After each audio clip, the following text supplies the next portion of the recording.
সেটা বহু প্রতীক্ষিত, কিন্তু তার একটা বিশাল ইম্প্যাক্ট আছে। সেজন্য সবাই নিজের নিজের মত জানাচ্ছে। নির্বাচনী প্রচারের মধ্যে ছিলাম আমি হরিয়ারপাড়ায়, আবার সেখানে ফিরে যাবে 11:30 দাঁড়ান। তো আপনারা সবাই ওখানে যাওয়ার থেকে আমি একদিন এখানে চলে আসা ভালো। আমার সঙ্গে তারিখ আছে যে এই যে শিক্ষক নিয়োগের দুর্নীতির বিরুদ্ধে এবং সুষ্ঠু নিয়োগের জন্য যারা লড়াই করছে তাদের সঙ্গে আমাদের ছাত্র যুব আন্দোলনের কর্মী হিসেবে তার সঙ্গে যুক্ত, নিজে চাকরি প্রার্থীদের, তার সঙ্গে বঞ্চিতদের, তার সঙ্গে সুষ্ঠু নিয়োগের দাবিতে যে লড়াই হচ্ছে সেটাকেও কোঅর্ডিনেট করে আরও কয়েকজনের সঙ্গে আমাদের যে কী হচ্ছে কোনো স্পেসিফিক প্রশ্ন থাকে তার কাছে পাবেন। আমি খুব স্পেসিফিক্সে যাবো না, সবটা এখন বেরিয়ে এসেছে। প্রথমত হচ্ছে এই রায়টা সুদূর প্রসারী। আমার সবচেয়ে দুঃখ যে আমাদের দেশে এই মুহূর্তে চাকরি প্রার্থীরা হন্যে ঘুরছে, চাকরি পাচ্ছে না, বেকারি সর্বোচ্চ। তার মধ্যে দাঁড়িয়ে পুলিশে, সেনাবাহিনীতে এবং শিক্ষকতায় কিছু নিয়োগ হয়। অন্য দপ্তর হওয়ার কথা ছিল, কিন্তু এই হাসপাতাল ঘুরছি, দেখছি ডাক্তার নেই।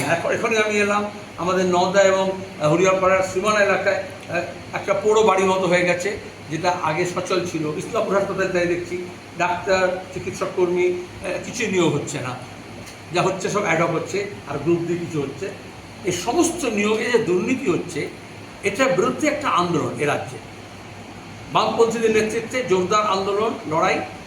এবং দীর্ঘদিন এই চাকরি প্রার্থীরা, বঞ্চিতরা, যারা যোগ্যরা, সে টেট হোক, সে আপার প্রাইমারি হোক, সে শরীর শিক্ষা হোক, সে 9, 10, 11, 12 হোক, কলেজ হোক, পিএসসিতে হোক, মাদ্রাসায় হোক, যাদের চাকরি হওয়ার কথা ছিল, বামফ্রন্ট আমলে বছর বছর নিয়োগ হতো শিক্ষকতায়, হচ্ছে না। এক, দুই হচ্ছে বিশাল একটা ইন্ডাস্ট্রি, টাকা পয়সার বিনিময়ে নিলাম চাকরি, তার বিরুদ্ধে তারা লড়াই সংগ্রাম শুরু করে। আমরা রাজনৈতিক দলে ঝান্ডা নিয়ে যাইনি প্রথমে। তারপরে যখন দেখা গেল বারবার মুখ্যমন্ত্রী মিথ্যা স্তোক দিয়েছেন, আশ্বাস দিয়েছেন, যখনই ভোট এসছে ওরা যখন ধর্ণা দিয়েছে, স্ট্রাইক করেছে, এমনকি পুলিশের লাঠি খেয়েছে, তখনও মুখ্যমন্ত্রী শুধু স্তোক বাক্য দিয়েছেন বা এমন কমিটি করেছেন সেই কমিটির লোক এখন জেলে, বা যারা আন্দোলন করছিল তাদেরকেও আচ্ছা ঠিক আছে কি চাকরি দিচ্ছি বা একজনকে। দল বদলের একটা বড় কারণ হচ্ছে মমতা ব্যানার্জি এক একজনকে পঞ্চায়েত থেকে, জেলা পরিষদ থেকে, এমএলএ এমপিদেরকে কোটা দিয়ে দিয়েছিলেন যে তোমার পকেটে এতগুলো চাকরি, তোমার ঝোলে এতগুলো চাকরি, তারা চাকরি নিয়োগ করেছে। এমএলএরা বলেছে, প্রাক্তন এমএলএ বলেছে যে আমাদেরকে মুখ্যমন্ত্রী বলে দিয়েছেন। মুখ্যমন্ত্রী নিজে বলেছেন শুভেন্দুর ব্যাপারে, ওকে আমি চাকরি দিয়েছিলাম পূর্ব মেদিনীপুরে, বাঁকুড়া, পুরুলিয়া, ও সব চাকরি পূর্ব মেদিনীপুরের লোকজনকে দিয়েছে, বাঁকুড়া, পুরুলিয়া ছেলেকে বঞ্চিত করেছে। আচ্ছা কে চাকরি দেবে? আজকে এই যে 25,000-এর মতো মানুষ যারা শিক্ষকতা করছেন, এদের অনেকেই শিক্ষক হওয়ার যোগ্য, শুধু নয় তাদের যোগ্যতাই চাকরি পেয়েছেন বা পেতেন। তুই চাকরি গেল কেন? কারণ স্কুল সার্ভিস কমিশন সমস্ত অন্যায়টা করেছে মুখ্যমন্ত্রীর নির্দেশে, শিক্ষা দপ্তরের নির্দেশনায়। হাইকোর্টে যখন যাওয়া হয়েছে চাকরি প্রার্থীদের তরফ থেকে, বামপন্থী আইনজীবীরা যখন গিয়েছেন, মমতা ব্যানার্জি হাইকোর্টকে দোষী সাব্যস্ত করার চেষ্টা করেছেন। আইনজীবীদের যারা নিজের ক্লায়েন্টের মক্কেল নিয়ে লড়ছে তাদেরকে ভিলেন বানানোর চেষ্টা করেছেন।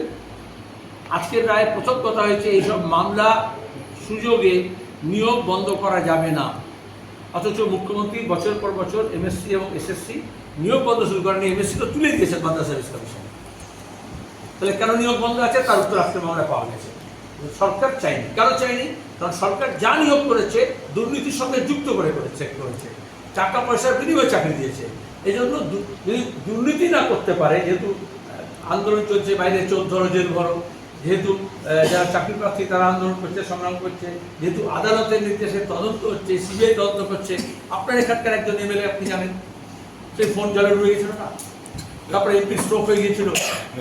তাহলে সরকার থেকে সবসময় বলা হয়েছে তৃণমূল থেকে প্রমাণ লোপাট করা, ফোনটা জলে ডুবে একটা প্রতীকী। আসলে কয়লা পাচার থেকে, গরু পাচার থেকে, চিট ফান্ডের কাণ্ড থেকে শুরু হয়েছে, পুলিশ প্রশাসনকে দিয়ে, ব্যুরোক্র্যাটসদের দিয়ে এবং তৃণমূল নেতাদেরকে দিয়ে তারা সাক্ষ্য সাবুত লোপাট করার চেষ্টা করেছে। আজকে এই যে 25,000 চাকরি গেল, এই জন্যই গেল, হাইকোর্ট বলেছিল বারবার, ডিভিশন বেঞ্চ বলেছিল যে আপনাদের কারা যতজন রেকমেন্ড করেছে স্কুল সার্ভিস কমিশন, তার থেকে এত বেশি লোক চাকরি করছে কী করে? তার নাম রেকর্ডে চাকরি পেয়ে গেল, তা কে দিলেন? তাহলে আপনারা লিস্ট দিন কারা যোগ্য, এই সমস্ত পরীক্ষা, লিখিত পরীক্ষা, ওএমআর সিট যা যা আছে, ইন্টারভিউ প্যান, তার থেকে কারা কারা পেয়েছে উপযুক্ত তার লিস্ট দিন। স্কুল সার্ভিস কমিশন তালা পড়ে গেছে, স্কুল সার্ভিস কমিশনের লোক জেলে ঢুকে গেছে, স্কুল সার্ভিস কমিশন কোনো কাগজ দিতে পারেনি। তারপর উল্টো দিক দিয়ে বলা হলো তাহলে অযোগ্য প্রার্থী কারা কারা পেয়েছে, যাদের লিখা দিন। মুখ্যমন্ত্রীর নির্দেশে এগুলো দেওয়া হয়, কারণ মুখ্যমন্ত্রী জানেন এগুলো দিলে যেমন কাকুর গলার স্বর ধরা পড়লেই ভাইপো ধরা পড়বে। তাহলে এই যে কালীঘাটে বসে একটা ইন্ডাস্ট্রি করা হয়েছিল নিয়োগে, সেটা ধরা পড়ে যাবে। তাহলে আমি আই ব্লেম স্কোয়ারলি চিফ মিনিস্টারকে, শিক্ষা দপ্তরও নয়, কারণ এই গোটা পরিকল্পনা করা হয়েছে নবান্ন থেকে এবং কালীঘাট থেকে, রূপায়িত করা হয়েছে তৃণমূলের দপ্তর থেকে। দুর্ভাগ্য, যাদের চাকরি গেল তাদেরকে বলা হচ্ছে টাকা ফেরত দাও, স্বাভাবিক যদি বেআইনি হয় দাও। কিন্তু এদের অনেকেই আইনি পথে চাকরি পেতেন, আসলে ডকুমেন্টস দেয়নি, নিজের যেতে ফেসে যাবে কার রেকমেন্ডেশনে কে দিয়েছে। কারণ পার্থ চ্যাটার্জি বলেছে মুখ্যমন্ত্রীর কাছ থেকে লিস্ট আসতো, ভাইপোর কাছ থেকে লিস্ট আসতো। তাহলে পিসি ভাইপো বাঁচার জন্য এদের চাকরি দেয়। অন্তত এদের মধ্যে যারা যোগ্য আছে এবং ঠিকঠাক পরীক্ষা দিয়েছে, যাদের ওএমআর সিটে পরীক্ষার উত্তরপত্র ছিল, প্যানেল হয়েছিল ঠিক মতো, তাই তো চাকরি যেত না, সে লিস্ট তো চাওয়া হয়েছিল, দেয়নি। আর যারা অযোগ্য বা টাকা দিয়ে চাকরি হয়েছে, যাদের যাদের চাকরি হয়েছে তার থেকে 10 গুণ লোক টাকা দিয়েছে, যারা চাকরি পায়নি তাদেরকে, এবং যাদের এখন টাকা ফেরত দিতে বলা হচ্ছে তাদেরকে আমি বলবো, তারা যান তৃণমূলের নেতাদের নামে এফআইআর করুন, নাম প্রকাশ করুন, আমাদের দিন ছাত্র যুব আন্দোলন এবং এই শিক্ষার্থী যারা আছে, পরীক্ষার্থী যারা আছে, যারা চাকরিপ্রার্থী আছে, তারা গিয়ে তাদের ঘর ঘেরাও করবে, টাকা আদায় করতে হবে। আর যে শিক্ষকরা শিক্ষকতা করেছেন, নিজ গুণে পেতে পারতেন, তারা সবাই টাকা ফেরত দেবে কেন? তাই যে পার্থ চ্যাটার্জির কাছ থেকে যে এত টাকা বেরোলো, ও তো শিক্ষক নিয়োগের দুর্নীতি থেকে, তৃণমূল অন্য নেতাদের কাছ থেকে যা বেরোলো, সেই টাকাগুলো গভর্নমেন্ট ফেরত দিক, তাও কম্পেনসেট হবে না। এই যে বাকিরা যারা কাজ পেল না, তাদের মধ্যে একটা বড় অংশ তৃণমূলের লোক, তারা নাম প্রকাশ করুন, সরকার শ্বেতপত্র প্রকাশ করুন, করবে না, প্রমাণ হাইকোর্ট দিয়ে দেয়নি কাগজপত্র, দেবে করতে হবে, শ্বেতপত্র বলে কিছু নেই। মুখ্যমন্ত্রীর কাছে হোয়াইট লাই ছাড়া আর কিছু হোয়াইট নেই, সব ব্ল্যাক। তৃতীয়ত, এই যে এতগুলো গরমের ছুটির পরে স্কুল যখন খুলবে, পড়াশোনা কী হবে, মাত্রা যখন খুলবে পড়াশোনা কী হবে? এটা এসএসসি, একই জিনিস এমএসসির ক্ষেত্রে হয়েছে। সুপ্রিম কোর্ট তো মমতা গিয়েছেন তদন্ত আটকানোর জন্য, দুটোই ক্ষেত্রে বেআইনি নিয়োগটাকে যথার্থ সাব্যস্ত করার জন্য। তাহলে এতদিন রায় অপেক্ষা করতে হতো না। আজকে এই নির্বাচনের মুখের একটা বেরোলো, আগে যদি সরকার কন্টেস্ট না করতো তাহলে তো একটা রায়টা আগেই বেরিয়ে যেত, পথে পথে বাধা দেওয়া হয়েছে। আর নিয়োগকে স্থগিত করা রাখা হয়েছে। দ্রুত নিয়োগ করতে হবে, যোগ্যদেরকে নিয়োগ করতে হবে, স্বচ্ছতার সঙ্গে করতে হবে। আর সেটা হাইকোর্টকেই দরকার হলে একটা টিম তৈরি করে দিতে হবে, মানে কি একটা গ্রুপ অফ অ্যাকাডেমিশিয়ানস যারা এরকম কমপ্লিট পরীক্ষা দিতে পারে তাদেরকে দিয়ে। কারণ এখন তো স্টেট পাবলিক সার্ভিস কমিশনের উপর থেকে ভরসা উঠে গেছে, কারণ ওএমআর সিট নেই, চাকরি জমা দেয়নি এমন লোক ভিডিও হয়ে আছে, সেই অফিসারদের যেটা করানো হয়েছে। তারপরে এই যে যারা, এটা তো প্রিজাইডিং অফিসার হয়েছে, এরা তো পঞ্চায়েতে ভোট লুট করেছে, তা অ্যাসেম্বলি পার্লামেন্ট নির্বাচন। তাহলে 16 থেকে যাদের নিয়োগটা এখন বেআইনি বলা হচ্ছে, যারা বেআইনি পথে হেলো, আর তাদেরকে মমতা ব্যানার্জি প্রত্যেকদিন বলেছেন আমি থাকলে তবে থাকবে চাকরি, এবং তাকে রাখার জন্য তারা বাকি যাদের এমএলএ এমপি করেছে তারাও তো বেআইনি হয়েছে। এইরকম পুলিশ অফিসার যাদের যোগ্যতা নেই, এইরকম শিক্ষক যাদের যোগ্যতা নেই, এরকম সরকারি কর্মচারী যাদের যোগ্যতা নেই, এমনকি অফিসার, তারা অযোগ্যতা থেকে বেশি গুরুত্ব দিয়েছে যে একবার মমতা ব্যানার্জির নিয়ন্ত্রণে থাকলে সে সব সাতকুল মা।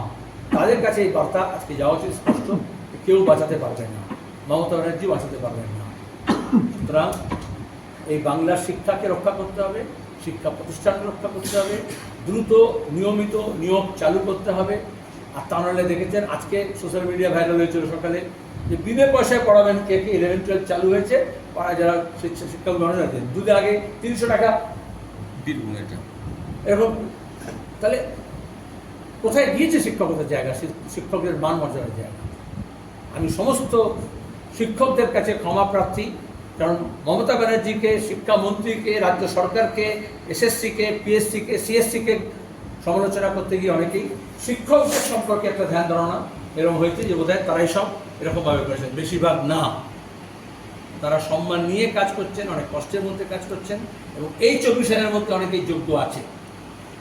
কিন্তু হিন্দিতে একটা কথা আছে, গমের সঙ্গে গমের সঙ্গে যদি অন্য কিছু থাকে মেশানো, তাহলে সবটাই মিশে যায়, পিষে যায়। তাহলে এই বিষয়টা হয়েছে তৃণমূলের চুরি জোচ্চুরির জন্য। ভাইপো এবং পিসিকে গ্রেপ্তার করে সব টাকা উদ্ধার করতে হবে, কোনো সেটিং চলবে না। কারণ সবাই জানে এই সব টাকাটা পার্থও বলেছে, এত 25% টাকা পেয়েছে, বাকিটা তো 75% তাদের কাছে আছে। ওই টাকাগুলো উদ্ধার করতে হবে। আর আইন অনুযায়ী উকিলরা ভালো বলতে পারবেন, যাদের এটা দেখার কথা, যাদের এটা নজরদারি করার কথা, যাদের কাছে এই খবরগুলো থাকে, তাদেরকে উপযুক্ত সময় সংবিধানের থেকে তারা পাঠ নেয়, শপথ নেয় যে তারা এগুলো দেখবে, অন্তর্ভুক্তির শপথ নেয়। তাহলে তারা শুধু দেখেনি তা নয়, তারা উল্টোটা করেছে। এই জন্যই তাদের সংবিধান অবমাননা করা এবং অন্তর্ভুক্তির শপথের বিপরীতে কাজ করেছে বলেই তাদের জেলা হচ্ছে। দাদা, এই যে আপনি বললেন না শিক্ষক চেয়েছেন বীরভূমে এরকম একটা স্কুলে ভাইরাল হয়েছে যেটা বললেন, তো এই যে আগে বছর মানে আপনাদের সময় এসএসসি হতো বা নিয়োগ প্রক্রিয়া চলতো, এখন সেটা নেই। যারা চাকরি প্রার্থী তারা কোথায় যাবে? বর্তমানে শিক্ষা ব্যবস্থার কী হবে? সেই জন্য যাদের জন্য এটা হয়েছে তাদেরকে সরাতে হবে, কান ধরে টেনে হিসেবে 14 তলা থেকে নিচে নামাতে হবে। তাহলে স্কুলও বাঁচবে, আমাদের ছেলে মেয়েদের ভবিষ্যৎও বাঁচবে, চাকরিও বাঁচবে এবং নিয়োগ প্রক্রিয়া চালু হবে, শুধু স্কুলে নয়, সমস্ত দপ্তরে। মুখ্যমন্ত্রীকে এরপরেও থাকা উচিত কি মনে হয়? উনি উচিত অনুচিতের কথা বিচার করেন, কিন্তু মুখ্যমন্ত্রী গালাগাল দেন। আজকে এটা বলার পরে আবার গাল দেবেন, আমার নামে গাল দেবেন, হাইকোর্টকেও গাল দিতে পারেন, উকিলদেরও গাল দিতে পারেন, তুমি প্রশ্ন করছো তোমাকেও গাল দিতে পারেন। দাদা, বাংলার সবুজ সাথী সাইকেল এখন দেখা যাচ্ছে বাংলাদেশের বাজারে এবং পাচার এখনও চলছে, এরকমটা দেখা যাচ্ছে। স্কুলের সাইকেল শুধু আছে, বইপত্র যে জানি তা তোমরা খুঁজে পাও না এখন। বাচ্চারা তো পাঠ্যপুস্তকও পায় না, ইউনিফর্ম যে জানি তাও পায় না। কালো বাজারি যখন হয়, স্মাগলিং যখন হয়, সবই পাচার হয়। তোমরা শুধু গরু পাচার নিয়ে পড়েছিলে, যে সাইকেলও পাচার হয় জানলে তো। আমি মূল কথাটা বলে দিয়েছি, আজকে এটাই ইস্যু। 25,000 শিক্ষক মানে যদি 5 জন একটা পরিবার হয়, 1,25,000 মানুষ। মমতা ব্যানার্জির অপদার্থতা, লোভ, ভাইপো আর বেশি খাবো এবং সমস্ত কিছু আইনি ব্যবস্থাকে ধ্বংস করবে। উনি এর চেয়ে ভালো ছিল যদি পকেট মারি করতেন, আর ডাকাত দল করে যদি ডাকাতি শুরু করতেন, এই রাজনীতি না করে, তাহলে এই অবস্থায় রাজ্য করতেন। ধন্যবাদ।